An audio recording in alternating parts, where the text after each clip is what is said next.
Señora Cañizares. Gracias, presidente. Señorías, buenos días. Miren, legislar es emprender un camino intelectual que parte de la identificación de una demanda social. El Grupo Parlamentario Vox, en mayo de 2020, ya presentó una proposición de ley para eliminar este impuesto, la cual fue vetada por el Gobierno sin opción a debate en esta Cámara, decisión que hemos recurrido ante el Tribunal Constitucional. Así, una vez más, el Gobierno da la espalda a su pueblo y desoye sus demandas. Y es que en pleno siglo XXI el impuesto sobre sucesiones y donaciones enfrenta numerosos problemas de legitimidad social, siendo la figura impositiva más polémica de nuestro sistema tributario. En estos momentos de crisis en los que los gobiernos europeos reducen los impuestos, el Gobierno de España opta por lo contrario, aumentando la presión fiscal al ciudadano medio.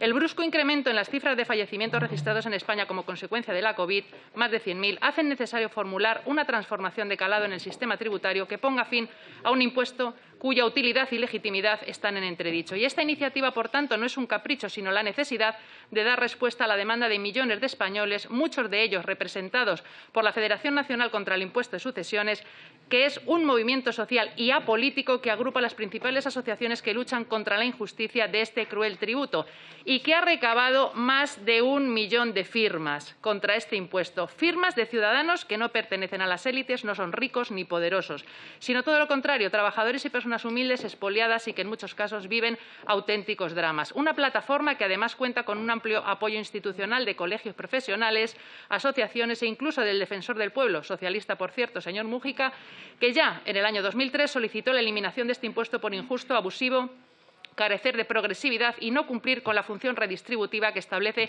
el artículo 31 de la Constitución española, destacando su escaso impacto sobre los recursos públicos. Un impuesto que vulnera derechos constitucionales recogidos en los artículos 14, 31 y 33. Es paradójico que exista una menor tributación para un premio de lotería que para el sobrino que hereda el piso de un tío suyo. El texto de nuestra iniciativa, por tanto, esgrime al menos 8 razones que justifican la aprobación de este tributo. Genera desigualdad, no atiende al principio de progresividad, no contribuye a la redistribución de la riqueza, desincentiva el ahorro en las familias, supone una mínima aportación a los recursos públicos, provoca renuncia a herencias y, por último, es cuestionado por las instituciones europeas, como así queda patente en la sentencia del Tribunal de Justicia de la Unión Europea de 3 de septiembre de 2014, que declaró contrario al derecho originario de la Unión Europea el régimen fiscal establecido en el impuesto de sucesiones y donaciones español, por considerarlo incompatible al principio de libre circulación de capitales, infringiendo los artículos 63 del Tratado de Funcionamiento de la Unión Europea y 40 del Acuerdo sobre el Espacio Económico Europeo. Y no obstante, de los grupos parlamentarios que defienden la pervivencia de este tributo, desoyendo la voz del pueblo, escucharemos argumentos que son falaces y que desmontaremos uno a uno. Dirán, por ejemplo, que es un impuesto que está presente en toda Europa. Mentira. La realidad es que el impuesto está siendo progresivamente eliminado, no existiendo en más de la mitad de los países de la Unión. Y en aquellos que lo mantienen cumple una función más regularizadora que impositiva. ¿Que es un impuesto defendido por economistas? Mentira, ya que lo consideran un ataque directo al ahorro de las familias, generando desinversión, paro y miseria allí donde se aplica.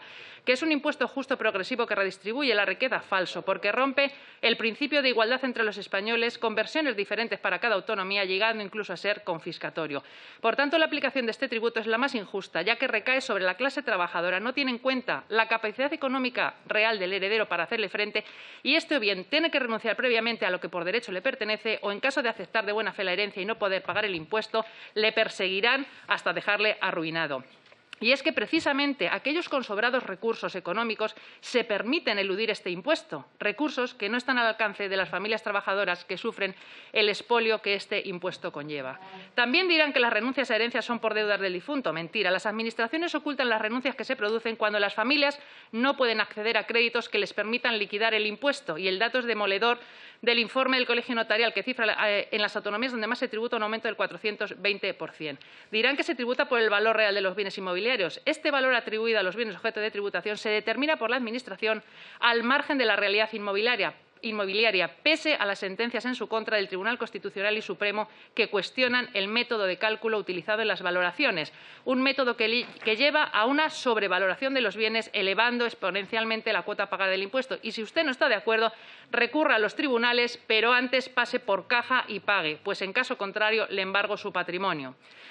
¿Que sin este impuesto peligran servicios públicos? Mentira, porque se trata de un tributo con recaudación testimonial, apenas el 1% del presupuesto económico, y a pesar del bajo impacto de su recaudación sobre los ingresos, es el que más daño psicológico y dolor y dramas provoca en las familias de los españoles, arruinando sus vidas en muchos casos.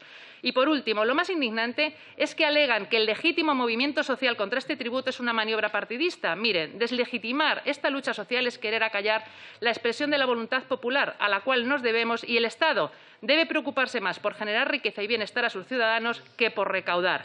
Con 22 ministerios, 17 reinos de taifas y con un gasto político disparado a costa de asfixiar al ciudadano, ya es hora de recortar gastos improductivos y eliminar esta injusticia social. ¿No creen? Miren, termino. En resumen, en España existe lo que podríamos denominar una persecución fiscal.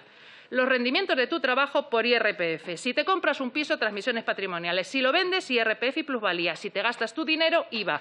Si quieres donarlo, donaciones. Si lo ahorras, patrimonio. Y al final, que ya solo te queda morirte, entonces, sucesiones. Gracias.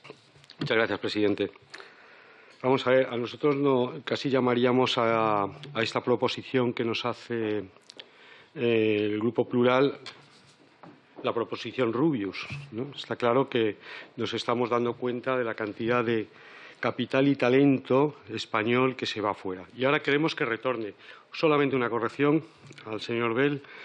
El retorno no es al Estado español. Los ingresos que esa gente generará serán para el Estado español, pero el retorno es a España. Nadie se instala en el Ministerio de Agricultura, por ejemplo, cuando viene del extranjero.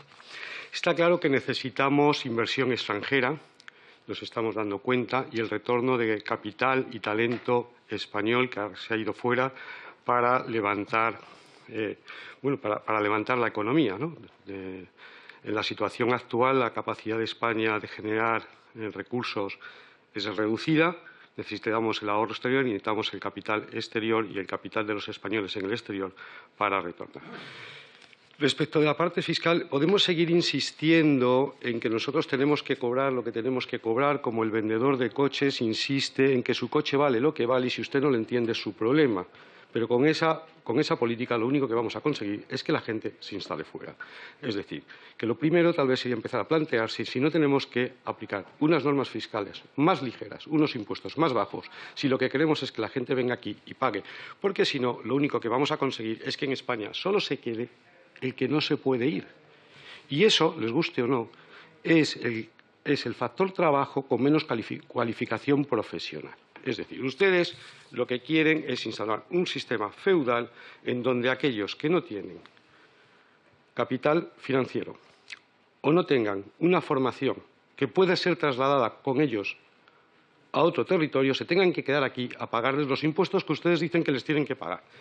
Miren, el tema de los impuestos, claro que hay que pagar impuestos, pero también hay que plantearse la contraprestación que se recibe con los impuestos. Y a mí me parece que la ciudadanía española empieza a tener la sensación que la contraprestación que recibe, no a título individual, lógicamente, los que estamos en esta Cámara probablemente estemos obligados a contribuir más de lo que percibimos. Pero como conjunto no tenemos la sensación de que la contraprestación que recibimos se compadezca con la que pagamos, con independencia de que ustedes pueden seguir por esa vía y cargarse la gallina de los huevos de oro. Dicho esto, nosotros hemos propuesto un par de enmiendas, una referente al tratamiento de la vivienda de los no residentes para que se les dé el mismo tratamiento que a los residentes en el impuesto sobre la renta y otro, un régimen fiscal durante los 10 primeros años para aquellos que no hayan estado durante los 5 anteriores en España. En cualquier caso, ya nos parece penoso, y disculpen, perdone, presidente, ya acabo, que nos estemos planteando un mejor tratamiento para que vuelvan los que están fuera o vengan los extranjeros que para el tratamiento que damos a nuestros propios nacionales. Muchas gracias. Pues muchas gracias, presidente. Lamento, señor Guijarro, que no acepte nuestra propuesta de enmienda, porque nada más lejos de nuestras intenciones que usted su propuesta perdiera la virtud, de verdad. Nosotros lo único que pretendíamos es que usted hablara también de deuda. Vamos a ver, nos sorprende, nos parece muy positiva su propuesta. Creemos que efectivamente a los ciudadanos hay que formarlos en el conocimiento de sus derechos y deberes como ciudadanos. Creemos que ahora mismo los muchachos, cuando acaban la educación secundaria obligatoria, deberían tener una formación básica política e institucional sobre el Estado en el que el Estado que administra el territorio en el que habita, ¿no? Porque si no, uno empieza a convocar elecciones municipales, autonómicas, no sé cuánto, por ejemplo, y uno no sabe, hay gente que no sabe ni qué está votando, ni dónde está, ni qué institución. Lo mismo con el tema de los impuestos. Hombre, no creemos como ciudadanos que esto haya que empezar desde niños, eso sería adoctrinamiento. De verdad que esto, con dejarlo para los 15, 16 años, a la finalización de la ESO, estaría bien.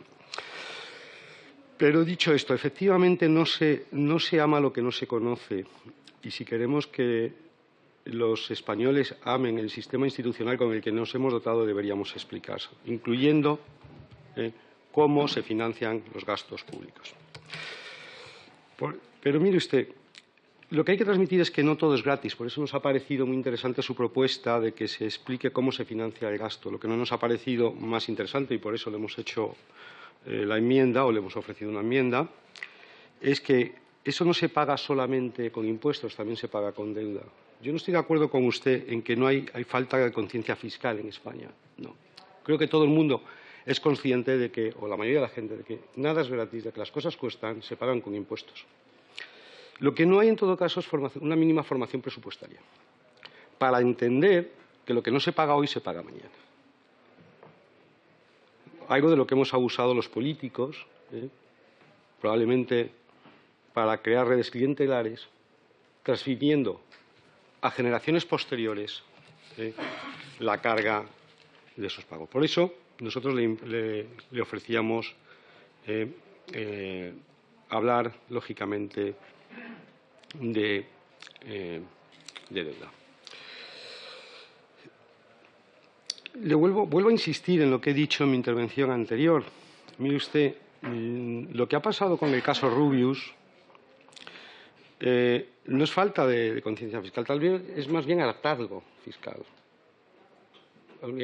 Con sensibilización fiscal ha habido mucha, Ha habido mucha por parte de la agencia tributaria, mucha, me parece muy positivo, ¿no? ¿De acuerdo? Lo que pasa es que, como les decía antes, yo creo que la gente empieza a ver que el equilibrio entre las prestaciones y las contraprestaciones, la administración que se hace de los fondos públicos no es correcta. Y por eso nosotros, entre otras cosas, decíamos, oiga, meta usted también esa parte de la financiación pública que es la deuda en la propuesta formativa que hacía. Muchísimas gracias. Muchas gracias, presidente. Buenos días, señorías. Recordarles que el día 27 de octubre este grupo parlamentario presentó una proposición no de ley con la misma iniciativa que hoy se presenta tanto por el Partido Popular como por Esquerra Republicana, con la bajada del 21 al 10%. Parece ser que hoy el sentido común impera en esta Cámara y hoy sí que saldrá adelante esta iniciativa tan necesaria. Me gustaría comentar que, además, este grupo parlamentario ha presentado una proposición no de ley la semana pasada en la que insta al Gobierno, ya lo han dicho otros grupos parlamentarios, a que incluya al sector de las peluquerías y centros de estética dentro de las actividades incluidas en el Real Decreto Ley 5/2021 de 12 de marzo de medidas extraordinarias de apoyo a la solvencia empresarial. Es por ello que toda ayuda resulta poca para un sector que ha estado en primera línea de batalla desde el principio. Me gustaría contarles un ejemplo, un caso real. María factura al mes 5.000 euros, pero no masiva, sino incluido el IVA, es decir, lo que ha entrado en caja. A eso tiene que quitarle el 21%, con lo que su saldo real de caja es de 4.132 euros. Ahora, con esto tiene que pagar sus autónomos, el alquiler, la empleada, los seguros sociales, la luz, más compra de productos, más otros gastos. Total, 3.546 euros. Si se lo restamos a los 4.132 euros que tenía en caja, son 585,73 euros que le queda para vivir. Mientras que con el IVA al 10% serían 998,95. Creo, señorías, que la diferencia es lo suficientemente importante como para apoyar la iniciativa, ahora sí que no apoyaron en octubre. Y, por otro lado, Esquerra Republicana hoy viene a presentarnos una proposición no de ley para la bajada del IVA del 21 al 10%. Y resulta que el señor Margal, que no intervino en la comisión del 27 de octubre del año pasado, no intervino, pero votó que no. El señor Manzón, que también parece que hoy va a votar, también votó que no. Es decir, lo que me gustaría saber es por qué hoy sí y antes no. Estos señores practican la incongruencia, la incoherencia y desde el Partido de la Esquerra Republicana, por supuesto, el oportunismo. El Partido Socialista vuelve, otra vez la señora Blanquer, a decir que no es necesario bajar el 21 al 10%, pero quiero recordarle que el Partido Socialista en el 2014 y en el 2018 presentaron una proposición no de ley solicitando esta misma bajada y habla de los demás como diciendo que es una broma de mal gusto. Yo me gustaría que la señora Blanquer se escuche después de sus intervenciones para que vea su incoherencia y su incongruencia. También me gustaría rescatar unas palabras que dijo la señora López, que hoy no está aquí, del Grupo Confederal de Unidas Podemos, que llegó a decir, que hoy parece ser que se van a abstener, que dice que existe una cultura machista, ya que para encontrar un buen trabajo hace falta tener una buena imagen, porque obliga a las mujeres a ir más a la peluquería. Pues menos mal que van a la peluquería, si no ya me contará de qué viven. Con ese discurso lo único que provocan es que se cierren más peluquerías. Además, ellos practican la incongruencia porque ahora se abstienen, entonces votaron que no, pero es cierto que con una iniciativa que presentó Compromís de la bajada del IVA del 21 al 10 de veterinarios, ellos se abstuvieron y también decían que con nosotros lo hacíamos entonces para quedar bien con el sector. Entonces, ¿qué hacen ustedes hoy? ¿Quedar bien con el sector? Esto no tiene ningún sentido. Y para terminar, señor presidente, como ha dicho el señor Rego, se presentó una enmienda a los presupuestos, la 2747, en la que Vox votó que sí, el Partido Popular votó que sí, pero es que otros grupos parlamentarios votaron que no, como fue PSOE, Podemos y también Esquerra Republicana. En definitiva, señorías del PSOE, Podemos y Esquerra Republicana, practican ustedes el fariseísmo político dentro de una hipocresía y una incongruencia nunca vista antes en política, o por lo menos yo. Señorías, han quedado ustedes retratados. Nada más y muchísimas gracias. Muchas gracias, presidente. Bueno, nosotros sí que vamos a apoyar esta proposición no de ley, aunque creemos que, como han dicho otros portavoces, que la clasificación nacional de actividades económicas está desactualizada, porque parece que el mundo empresarial avanza mucho más rápido que lo que hoy ha avanzado el CENAE. Hoy sabemos que el CENAE es algo obligatorio, ¿no?, cuando constituyes una sociedad o cuando te das de alta en autónomos, es una obligación. Yo no sé si, como han dicho otros portavoces, debería debatirse o no en la Comisión de Asuntos Económicos, más que en la de Hacienda. Sí que es verdad que cuando uno solicita el Código Nacional de Actividades Económicas tiene la posibilidad de acceder a determinadas ayudas y si no estás dentro de ese CENAE, pues resulta que no puedes, pero es verdad que siempre puedes solicitarlo. Es decir, cuando constituyes una sociedad, tú eres el objeto social, hoy en día es obligatorio, hace años no, pero hoy en día sí, cuando vas a constituir una sociedad es obligatorio reflejar el CENAE. Muchos CENAEs los eliges y a lo mejor no tienen mucho que ver con esa actividad. Yo creo que a mis compañeros se les han obviado algo que también es muy importante, y es que el código CENAE tiene su importancia en la seguridad social, porque cuando nos damos de alta en el CENAE también tiene su repercusión a la hora de cotizar a los seguros sociales. Esto es importante tenerlo en cuenta, porque puede ser que una misma actividad, por ejemplo, pongo un ejemplo, la de construcción y rehabilitación de viviendas, pues el epígrafe, el CENAE es mucho más caro, por ejemplo, en incapacidad temporal e invalidez, muerte y supervivencia en la construcción, que, por ejemplo, si es un administrativo que tendría que estar en el CENAE de despachos, ¿no? Entonces, esto yo creo que es importante, y creo que a la hora de aglutinar lo que está intentando, ¿no?, en esa magia que hacía alusión el portavoz del Grupo Confederal Unidas Podemos, yo creo que lo que está intentando es unificar a los fotógrafos, músicos y todo este grupo de gente que tiene relación con los eventos y las bodas, para que puedan integrarse en ese CENAE, ¿no? Entonces, yo, la verdad, no le veo ningún misterio. Sí que es verdad que creo que no solo este CENAE, sino otros muchos deberían de revisarse, y sería conveniente, ¿no?, que en el futuro pues, la Clasificación Nacional de Actividades Económicas se revisara y sea actualizada. Nada más, muchísimas gracias. Gracias, señor presidente. Antes de comenzar la intervención, sí me gustaría destacar una serie de datos. En el año 2020, los incrementos de valor producidos entre 16 y 20 años, por ejemplo, para la cuota para un incremento de valor de 601 euros, se pagan 180,3 euros en Cádiz, Granada, Madrid, Cuenca, Barcelona, se pagan 90,15 euros en Segovia, 58,30 en San Sebastián o 28,32 en Bilbao. Me encantaría que todas las capitales de provincia armonizaran con Bilbao y así estaríamos todos mucho más felices. El Grupo Parlamentario Vox creemos que la proposición presentada por Ciudadanos es de puro sentido común, pero creemos que hay que ir mucho más allá. Creemos que hay que ir mucho más allá porque en el sistema tributario local nos encontramos, aparte de numerosas tasas, impuestos obligatorios como el impuesto sobre bienes inmuebles, el impuesto sobre actividades económicas o el impuesto sobre vehículos de tracción mecánica y también impuestos de carácter potestativo como el que hoy nos ocupa, el impuesto sobre el incremento de valor de los terrenos de naturaleza urbana junto con el de instalaciones, obras, sobre construcciones, instalaciones y obras.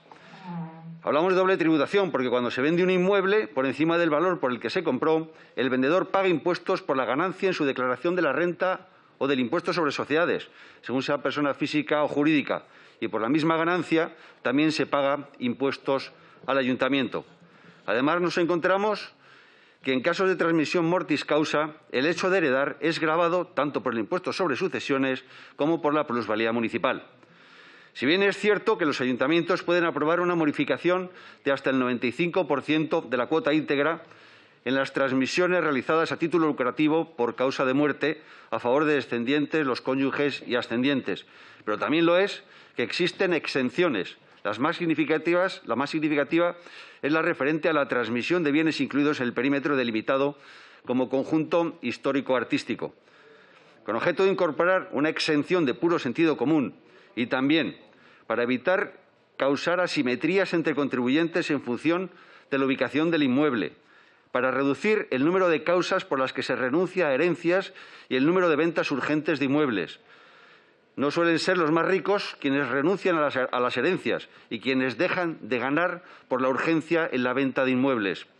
Y también porque desincentiva el ahorro principalmente de las clases medias y trabajadoras, ya que el pequeño inversor ve cómo sus herederos deberán hacer frente al pago de un impuesto por los inmuebles que pueda adquirir con sus ahorros obtenidos fruto de su trabajo y esfuerzo. Por ello, incorporamos una enmienda para que se exima del pago de este impuesto a las transmisiones mortis causa entre ascendientes, descendientes y cónyuges. Muchas gracias.